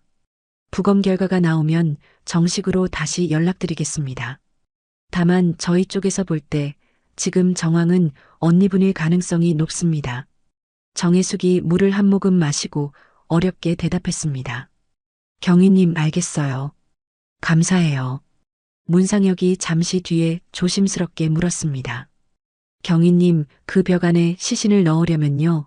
그 공간 구조를 아는 사람이어야 하지 않겠어요? 유성경이 문상혁 쪽을 돌아보며 대답했습니다. 저희도 같은 생각입니다. 인쇄공장 사장님 진술을 아까 잠깐 받았어요. 그분 말씀이 2004년 봄에 창고 내부 개조 공사를 한번 했는데 그때 물류 쪽 사람이 도와주겠다고 이중벼우 시공을 제안했다고 합니다. 그 사람이 자재도 자기가 대주고 시공 기사도 자기가 붙여줬다고요. 정혜숙이 유성경을 쳐다봤습니다. 경위님, 그 사람이 누구예요? 유성경이 낮은 목소리로 대답했습니다.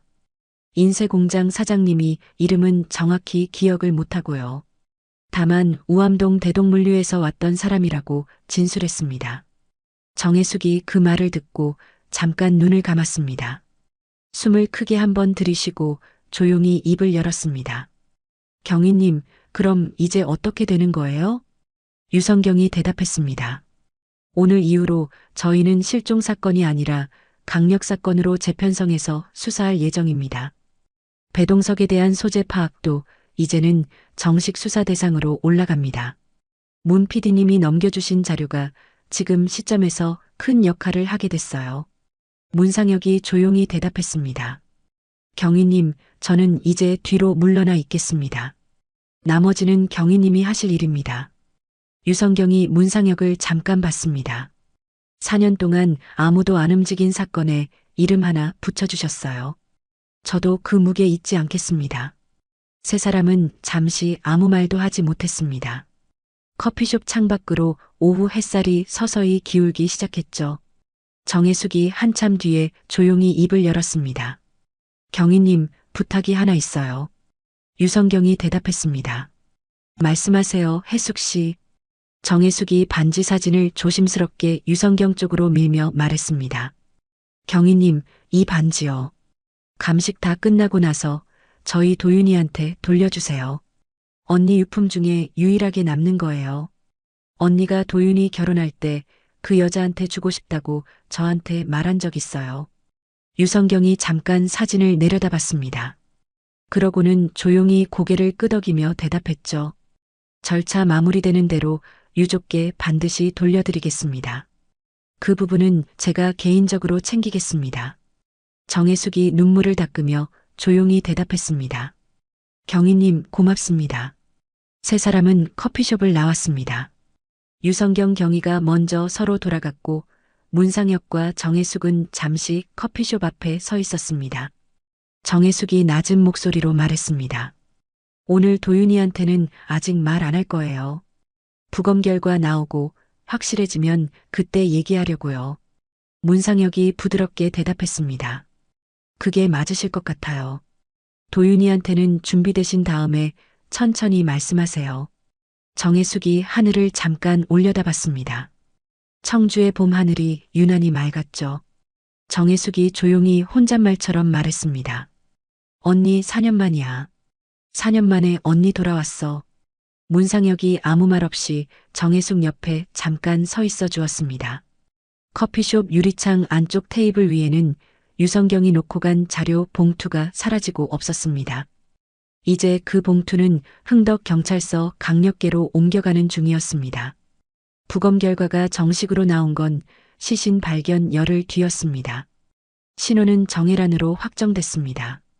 치아 기록과 반지 안쪽 새김 그리고 정혜숙이 제출한 유전자 시료가 모두 일치했죠. 정혜숙은 국과수에서 나온 통지서를 받고 사흘 동안 미용실 문을 열지 않았습니다. 문상혁이 그 사흘째 되던 저녁 조심스럽게 미용실 앞을 지나갔습니다. 셔터가 반쯤 내려져 있었고 안쪽에서 희미한 불빛이 새어나왔죠. 문상혁이 셔터를 살짝 두드리며 조용히 불렀습니다. 저 문상혁입니다. 한참 뒤에 안쪽에서 발소리가 들렸습니다. 셔터가 올라가고 정혜숙이 얼굴을 내밀었죠. 눈이 부어 있었습니다. 정혜숙이 낮은 목소리로 말했습니다. 들어오세요. 문상혁이 미용실 안으로 들어가 카운터 앞 의자에 앉았습니다. 정혜숙이 정수기에서 물을 받아 종이컵에 담아 건네며 말했습니다. 죄송해요. 며칠 정신이 없었어요. 문상혁이 컵을 받으며 부드럽게 대답했습니다. 죄송하실 일 아니에요. 저야말로 갑자기 와서 미안합니다. 정혜숙이 카운터 뒤에 앉으며 조용히 말했습니다. 오늘 아침에 유경희님한테 전화 왔어요. 배동석 소재가 확인됐대요. 문상혁이 잠깐 눈을 크게 뜨며 물었습니다. 어디서요? 정혜숙이 대답했죠. 충남 논산 쪽 시골 마을이래요. 폐업하고 청주 떠난 뒤로 거기서 작은 화물 창고 하나 관리하면서 지냈다고 들었어요. 문상혁이 조용히 고개를 끄덕이며 물었습니다. 소아는요? 정혜숙이 대답했습니다. 내일 오후에 참고인 신분으로 흥덕서에 온다고 했대요. 유경희님이 저한테 미리 알려주셨어요. 문상혁이 물컵을 잠시 내려놓고 말했습니다. 내일은 저도 서 근처에 가 있겠습니다. 안에 들어가는 건 안 되지만 근처에 있는 게 나을 것 같아요. 정혜숙이 조용히 대답했죠. 저도 서 앞에서 기다릴 거예요. 다음 날 오후 2시 흥덕 경찰서 조사실 문이 조용히 열렸습니다. 54세 배동석이 안으로 들어왔습니다. 키는 그리 크지 않았고 어깨가 살짝 굽어 있었죠. 머리는 반백으로 세었고 회색 점퍼에 검은 면바지를 입고 있었습니다. 낯이 익은 얼굴은 아니었지만 정혜숙이 옛날 오미정에게 들었던 인상과 크게 다르지 않았습니다. 특징이 없어서 오히려 눈에 들어오지 않는 얼굴이었죠. 유성경 경위가 조사실 안쪽 자리에 앉아 있었습니다. 배동석이 자리에 앉자 유성경이 조용히 서류철을 펼치며 말했습니다. 배동석 씨, 오늘 참고인 신분으로 나오신 겁니다. 조사 도중에 진술 거부하실 권리 있으시고요. 변호인 부르실 권리도 있습니다. 배동석이 낮게 대답했습니다. 압니다. 유성경이 서류철에서 매출전표 사본 몇 장을 꺼내 테이블 위에 올려놓았습니다. 배동석 씨, 이거 확인 부탁드립니다. 배동석이 사본을 잠깐 훑어봤습니다. 한참 뒤에 조용히 대답했습니다. 제 이름 맞습니다. 유성경이 이어 물었습니다. 배동석 씨, 2004년 무렵 청주 흥덕구 가경동 보름달이라는 단란주점에 자주 다니셨죠? 배동석이 대답했습니다. 자주 갔습니다. 유성경이 다시 물었습니다. 얼마나 자주요? 배동석이 잠깐 뜸을 들이더니 대답했죠. 거의 매일 갔습니다. 유성경이 서류를 한 장 더 밀어놓으며 말했습니다. 저희가 확인한 바로는 실종 전 100일 동안 78회 결제 기록이 있으십니다. 카드로 계산 안 하시고 현금으로 하신 날까지 포함하면 사실상 하루도 빠지지 않고 가신 겁니다. 맞으십니까? 배동석이 그 서류를 잠깐 내려다봤습니다. 한참 뒤에 고개를 살짝 끄덕였습니다. 맞습니다. 유성경이 잠시 뜸을 들이다 다음 자료를 꺼냈습니다. 지방세 대장 사본이었습니다. 배동석 씨, 여기 보시면요. 2004년 봄에 배동석 씨 대동물류가 가경동 그 건물 2층 인쇄공장 창고 일부를 짧게 임차한 기록이 있습니다. 확인 부탁드립니다. 배동석이 그 종이를 잠깐 봤습니다. 낮은 목소리로 대답했습니다. 맞습니다. 그때 잠깐 집 놓을 데가 필요해서 얻었습니다.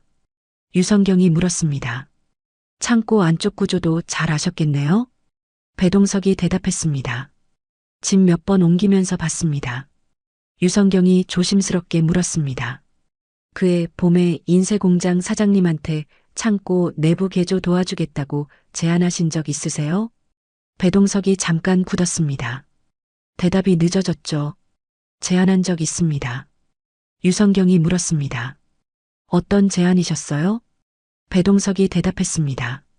사무실이랑 창고 사이에 이중벽 세우는 걸 도와드리겠다고 했습니다. 자재도 제가 대드리고요. 시공 기사도 제가 붙여드렸습니다. 유성경이 조용히 물었습니다. 왜 그렇게까지 도와드리셨어요? 사장님이 요청하신 것도 아닌데요. 배동석이 대답을 하지 못했습니다. 시선이 다시 자기 손끝으로 떨어졌죠. 유성경이 서류철에서 사진 한 장을 조심스럽게 꺼냈습니다.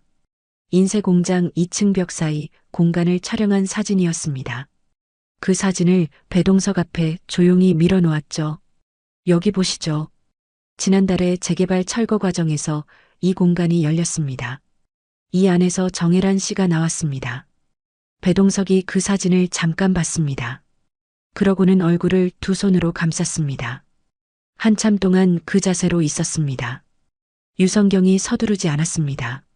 조사실 안이 조용해졌죠. 한참 뒤에 배동석이 손을 내리고 낮은 목소리로 말했습니다. 경위님, 제가 했습니다. 유성경이 조용히 물었습니다. 그날 밤 이야기 순서대로 해주시겠어요?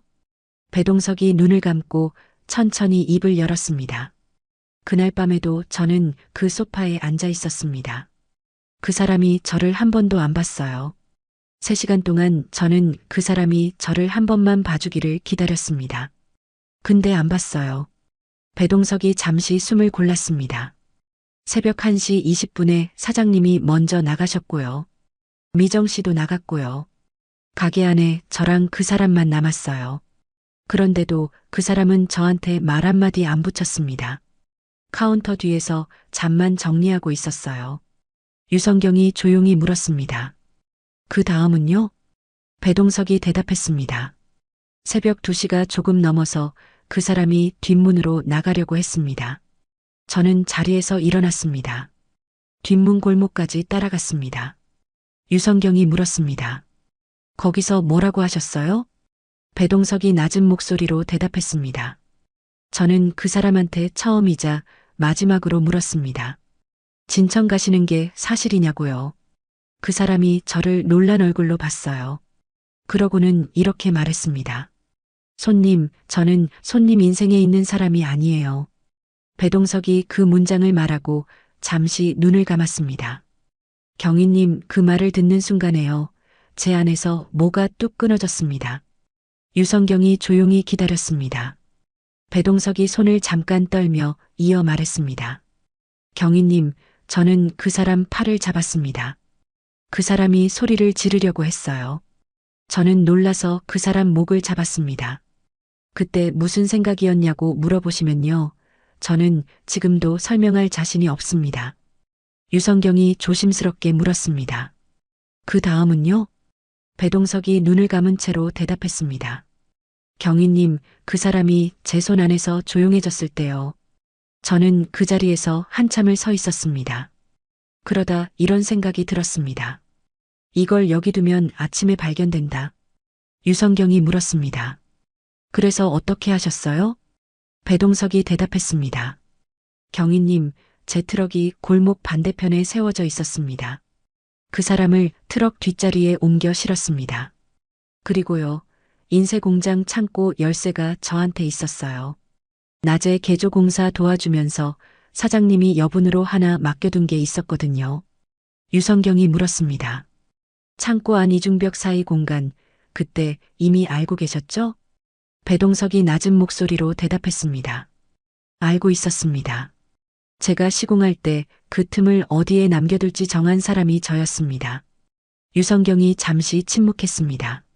한참 뒤에 조심스럽게 물었죠. 배동석 씨, 그런데 왜 옷을 벗기셨어요? 배동석이 그 질문에 잠깐 눈을 크게 떴습니다. 시선이 흔들렸고 손이 굳었죠. 한참 뒤에 낮은 목소리로 대답했습니다. 경위님, 그거는요. 배동석이 말을 잠깐 멈췄습니다. 숨을 고르고 다시 이었습니다. 경위님, 옷에 제 흔적이 남았을까봐 무서웠습니다. 담뱃재, 머리카락, 룸에서 튄 술 자국이요. 그 옷은 나중에 제 창고 소각로에서 태웠습니다. 유성경이 조용히 물었습니다. 그것만이에요? 배동석이 잠깐 눈을 감았습니다. 한참 뒤에 아주 낮은 목소리로 말했습니다. 경위님, 지금 이 말은 하고 싶지 않은데요. 유성경이 조용히 기다렸습니다. 배동석이 다시 눈을 감은 채로 말했습니다. 경위님, 저는 그 사람이 저 아닌 세상으로 가는 게 싫었습니다. 그 사람이 진천에서 가게 열고 아들이랑 웃고 새로 사람들 만나고 그런 옷을 입고 가는 게요. 저는 그게 못 견뎠어요. 배동석이 자기 손을 잠깐 봤습니다. 경위님, 그 사람이 다른 세상으로 가는 옷을 입고 가는 게 싫었습니다. 그래서 벗겼습니다. 조사실 안이 몇 초 동안 완전히 조용해졌습니다. 유성경이 볼펜을 잠깐 내려놓았습니다. 한참 뒤에 낮은 목소리로 다시 물었죠. 배동석 씨, 그 벽 안에 넣으신 이유는요? 배동석이 대답했습니다. 경위님, 그 공간을 아는 사람이 저 말고 없었어요. 사장님도 그 안이 그렇게 좁게 남아있는지 모르셨습니다. 저는 그 안에 그 사람을 넣고 위쪽 석고보드를 새로 붙이고 벽지까지 발랐습니다. 새벽 5시가 넘도록 그 안에 있었습니다. 유성경이 조용히 물었습니다. 그 시간 동안 무슨 생각을 하셨어요? 배동석이 잠깐 침묵했습니다.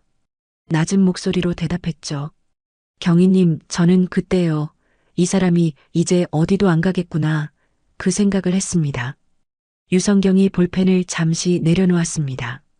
배동석의 그 문장이 조사실 안에 오래 남았습니다. 이 시점부터 조서 위에서 배동석의 이름 옆에 붙어있던 존칭이 사라졌습니다.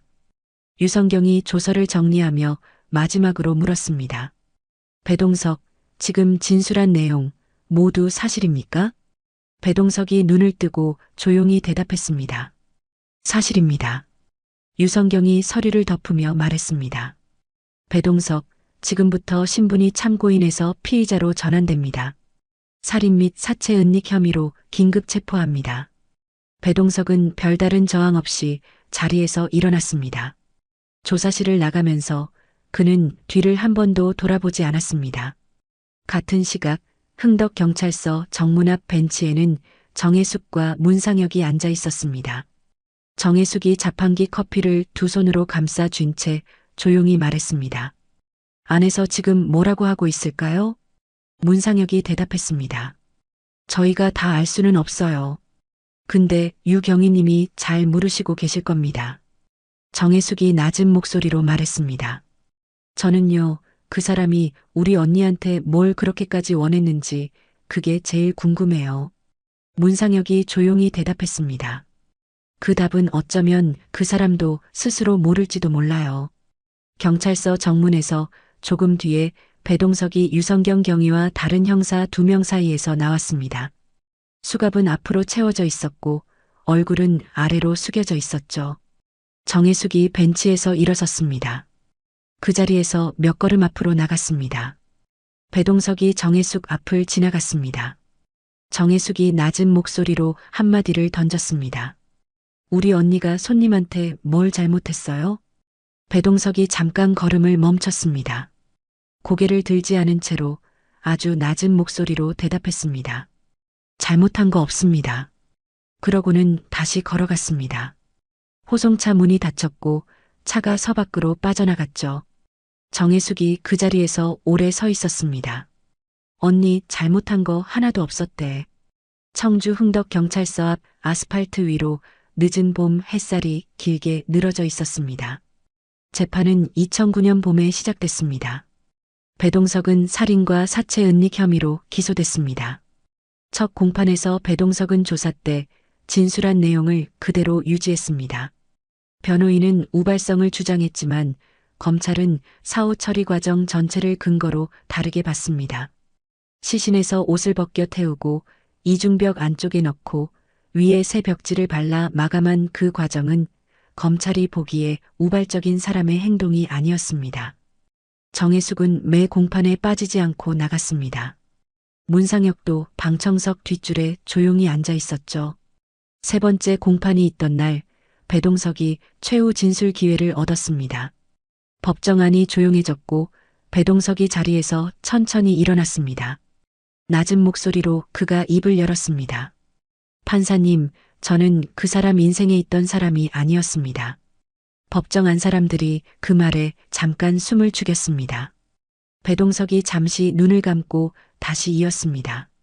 그런데 저는 매일 밤 그 자리에 앉는 저를 그 사람 인생의 일부라고 여겼습니다. 그 착각이 3년을 쌓였고요. 그 사람이 저 아닌 세상으로 가려고 하자 저는 그걸 견디지 못했습니다. 판사님, 저는 그 사람이 저한테서 떠나는 게 아니라 저 아닌 다른 사람한테 간다고 혼자 그렇게 정리했습니다. 그건 저 혼자의 생각이었고 그 사람은 아무 잘못이 없습니다. 배동석이 잠깐 숨을 골랐습니다. 판사님, 저는 그 사람이 다른 세상으로 가는 걸 막았습니다. 그 방법으로요. 저는 지금 그게 뭘 뜻하는지 압니다. 어떤 형을 주셔도 저는 받겠습니다. 배동석은 자리에 다시 앉았습니다. 법정안이 오래 조용했습니다. 정혜숙이 두 손을 무릎 위에서 꼭 쥔 채로 앉아 있었죠. 문상혁이 뒷줄에서 그 뒷모습을 조용히 바라봤습니다. 선고는 그해 가을에 나왔습니다. 배동석은 살인과 사체 은닉 혐의가 모두 인정돼 무기징역을 선고받았습니다. 우발성보다 사후 처리의 계획성과 은닉의 잔혹성이 더 무겁게 반영된 결과였습니다. 배동석은 항소하지 않았습니다. 선고 다음 날 문상혁은 그동안 미뤄뒀던 팟캐스트 방송을 처음으로 녹음했습니다. 마이크 앞에서 그는 사건의 잔혹한 장면을 자세히 말하지 않았습니다. 대신 정혜란이라는 사람에 대해 이야기했습니다. 진천시장 골목에 반찬 가게를 열려고 2회를 준비한 사람. 아들 도윤에게 남기려고 남편 유품을 녹여 실반지를 맞춘 사람. 매일 밤 10시 47분에 들어오는 손님에게 마지막 몇 주 사이 처음이자 마지막으로 손님, 이제 좀 일찍 들어가세요. 라고 사무적으로 말했던 사람. 문상혁이 방송 마무리 부분에서 잠깐 목이 잠겼습니다. 한참 뒤에 그가 조용히 말했죠. 청취자 여러분, 이 사건에서 가장 낯선 얼굴은 낯선 사람의 얼굴이 아니었습니다. 매일 오던 사람이었습니다. 방송이 나간 다음 주 청주 흥덕구 가경동 유흥가는 완전히 철거됐습니다. 보름달이 있던 건물도 그 옆 인쇄공장도 모두 사라졌습니다. 그 자리에는 아파트 공사장 가림막이 길게 둘러쳐져 있었습니다. 어느 토요일 오후 정혜숙과 15살이 된 도윤이 그 공사장 앞에 잠시 서 있었습니다. 도윤이 낮은 목소리로 이모에게 말했습니다. 이모, 엄마가 진천에 계약하려던 반찬 가게 우리 한번 가볼래요? 정혜숙이 대답 대신 조카의 어깨를 한번 감쌌습니다. 도윤이 오른손을 잠깐 들었습니다. 약지에 낡은 실반지가 끼워져 있었습니다. 감식 절차가 끝난 뒤 유성경 경위가 유족에게 직접 돌려준 그 반지였죠. 도윤이 반지를 잠깐 손끝으로 만졌습니다. 정혜숙이 그 모습을 옆에서 조용히 봤습니다. 매일 보는 게 당연하다고 생각했던 그 사람이 눈앞에서 사라진 그 슬픔을 꾸역꾸역 삼켜내고 있었죠. 오늘 이야기 끝까지 함께 해주셔서 감사합니다. 댓글로 잘 들었다고 한마디 남겨주신다면 큰 힘이 될 거예요. 여러분의 하루에도 고요한 빛과 평온한 순간들이 스며들길 바라고 구독과 좋아요 부탁드립니다. 감사합니다.